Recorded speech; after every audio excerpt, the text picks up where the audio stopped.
Hi, this is Hugh Dunstan, and I'm a retired professor in life sciences from the University of Newcastle in Australia. Hi, this is Tim Roberts, and I'm also a retired professor in life sciences from the University of Newcastle in Australia. Hugh and I have worked together for over 30 years, publishing research in fatigue and recovery. Today, we would like to review concepts of a good diet and why supplementation with high-demand amino acids, or HDAA, would be necessary to help you achieve a balanced and active lifestyle. People generally eat well-balanced diets with high levels of dietary intake of proteins. Tim, why do you think that there is any need for further supplementation with HDAA? Well, we have shown from our research that the high-demand amino acids, these 6 amino acids of the 20 amino acids the body needs, are lost at a faster rate than other amino acids in sweat and in urine. And also, when we looked at the turnover of proteins, the breakdown of proteins, and the synthesis of new proteins in normal body metabolism, we saw these 6 amino acids being required in much greater numbers. As well, these 6 amino acids are also functional amino acids. So there is a high demand by the body every day for these amino acids. So when you're considering demands for protein synthesis, and you mentioned in an earlier podcast that proteins have a half-life, so they're only as good and useful as they are needed by the body. What are your comments on how much the body relies on recycling of the amino acids within the protein in the body as a daily source of amino acids for daily consumption? Exactly that. Just like some cars last longer than other cars before you have to send them off for recycling, similarly, some proteins last a long time, might be 3 weeks or more. Other proteins last only a few seconds, are broken down and have to be rebuilt. The more active you are, the more muscle proteins are broken down to provide the high-demand amino acids that are needed. And if muscle structural proteins are being broken down, then the longer it will take for recovery. So you're saying then that in a normal day's activity, there is a lot of recycling going on even without the exercise. So are we generally getting enough protein to support that? Yeah. When we are eating, we are digesting, we are in an anabolic state, and we're breaking down protein that comes in our food to give us the 20 amino acids that constitute a general protein. But we need these 6 high-demand amino acids in larger amounts. So if we are eating excess protein, then the excess amino acids over these 6 are likely to be converted to fats or metabolized or excreted.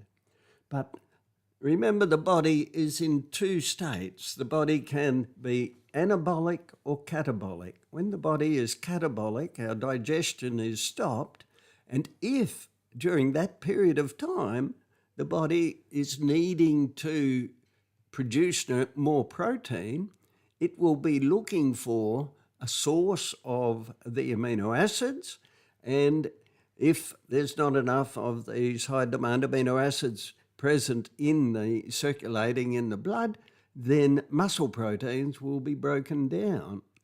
Let's say you're fighting an infection. You need to make antibody proteins, and the source of the amino acids for those antibody proteins are the muscles. So during the infections, your muscles waste.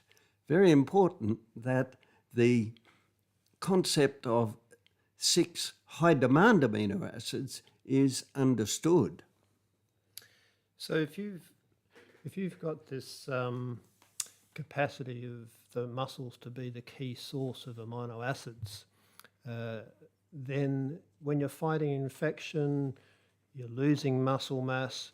If you're exercising, you're losing muscle mass. So you're effectively saying if you don't have enough of the high demand amino acids, then you're staying in a balance of the catabolic state because you're not replenishing enough of the proteins that have been sacrificed to support the body's needs. Certainly, I agree there that if you supplement with the high demand amino acids, then it reduces the need for breakdown of muscle proteins to supply these, and thus you have a better chance of maintaining muscle mass, not only in a case of infection, which is the true catabolic state, if you like, but also the situation in exercise when we're in a catabolic state.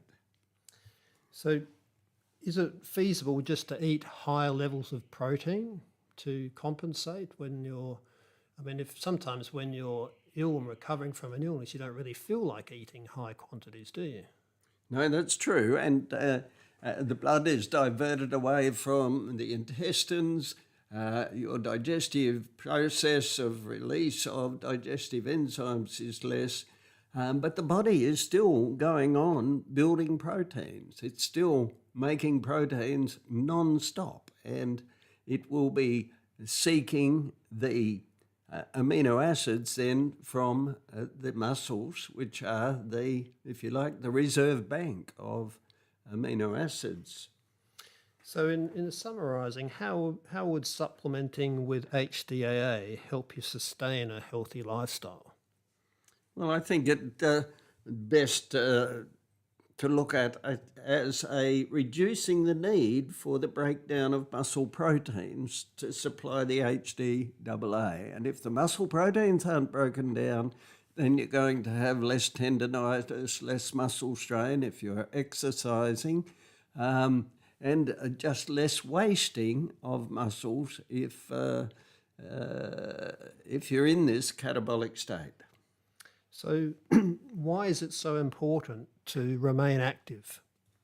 Well, I think being active is the best medicine that we can have.